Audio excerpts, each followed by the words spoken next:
Welcome to Life with Colonel Lee. I'm Colonel Lee, and we're working on another project to kind of help put more oxygen in our pond. And the previous video, we did a kind of do-it-yourself project where I used some leftover parts from a previous project. So, sorry, it's hot. It's like 111 degrees here today, which is why I need to help get more oxygen in that pond. Hotter it gets, depletes the oxygen levels. So we have a cheap do-it-yourself project that we're doing today. Now I was going to tell you the difference between the previous project was with a water pump. Basically, we're pumping the water from the pond and reintroducing it back to the pond through kind of a diffuser, basically a sprinkler type of deal that I made from PVC pipe. So the water is spraying back into the pond, creating bubbles and getting oxygen in there that way. So what we're going to do today is we're going to do, well, let me tell you first. So an aerator for a pond is very expensive. Actually, pond aerators that they sell, they don't work very well. They do for a while, but they don't last. They're not long lasting.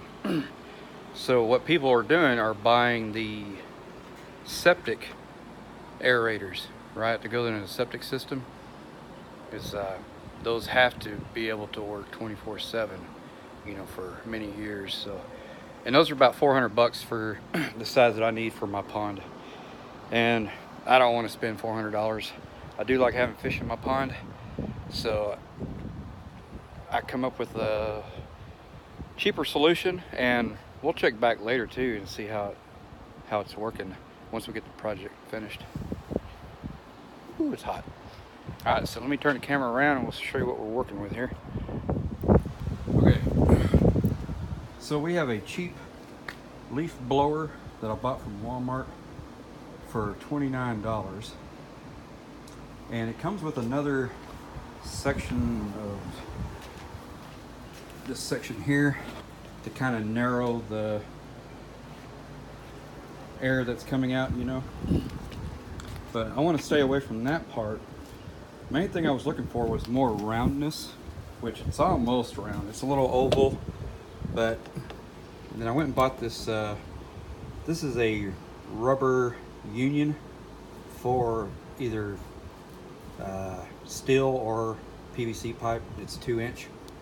It fits perfect over the main shaft of this blower.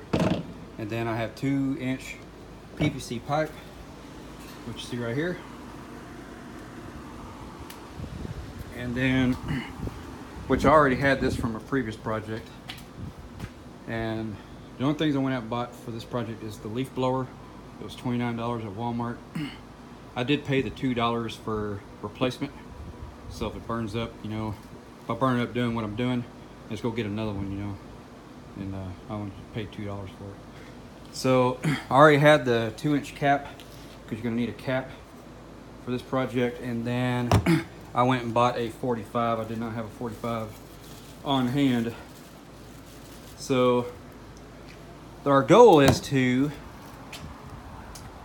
we're going to cut some of this pipe and we're going to hook it to here, and then we're going to go out probably about 4 feet, and then we're going to 45-degree angle. So like I was saying, the trick is for this new project is not to run it during the day, because it's 111 degrees here in Texas right now. If I was to run that right now, what I'm doing is I'm pumping 111-degree temperature air into that water, which is going to heat the water up even more. So we don't want to do that. So we're filling the pond right now. So we're going to do that. We're fine here. And basically we're going to run the new project, the leaf blower, at nighttime. So, you know, it's going to be pumping in 80-degree temperature air into the water versus 111. So that's what we're going to do. we're gonna see if that leaf blower will last the rest of the summer. If it does, that's a good $30 purchase. So, you know, we're looking at about a $30, $40 project here to try to make our pond more healthy for our animals. We have turtles and fish, and there's a couple snakes, but all right, well, let's go start our project. Okay, so I think this is going to be our finished product here. I got the wrong 45-degree angle. It was a slip pipe type fitting, and I don't have a flanged pipe for it to fit in. So I just made do with what I had. Just gonna elbow it in, dip that down in the water, and the air should come out these holes. Oh, we got the pipe hooked up. Let's turn it on and see if we can tell any difference here. Let's see what we got.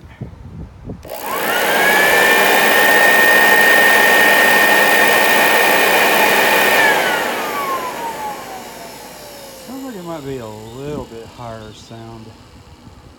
Might be straining a little bit. Let's go down here and fill the air. Let's the air intake is underneath, so we can't set the bottom down on the ground, so we have to prop it up. Let's prop it up here for now. That should get plenty of airflow, and we'll go down there and fill the end.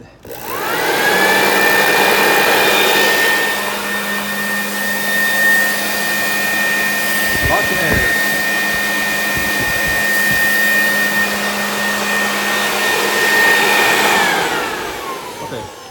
I think it sounded a little bit higher. That motor might be straining just a little bit. We're going to add some more air holes, and then I think we're going to be ready to test it in the water. All right, I added about 16 more holes. So another thing we have to keep in mind is when that air diffuser is in the water, that's going to create more pressure for this motor. So we may have to drill some more holes yet. We'll see. Let's test it out here real quick. Sound too bad. Don't sound too bad. Okay, let's go test it in the water.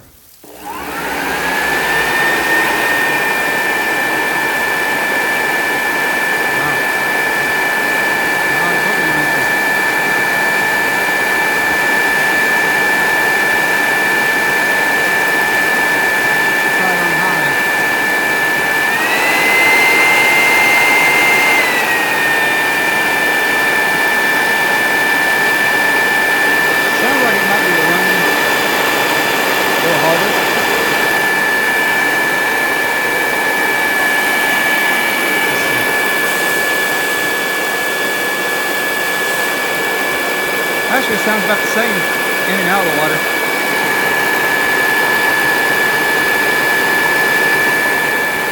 We're going to create a lot of more air bubbles. Just got a long piece of conduit. I didn't feel like cutting it. Just throw it in a couple feet. Drill the hole, a couple zip ties. Good to go. We're going to run it at night. So tonight we'll come out and turn it on. And then in the morning we'll come out and check it and make sure it's still running. So let's see what we got. Well, it's the next morning and still working. So far so good.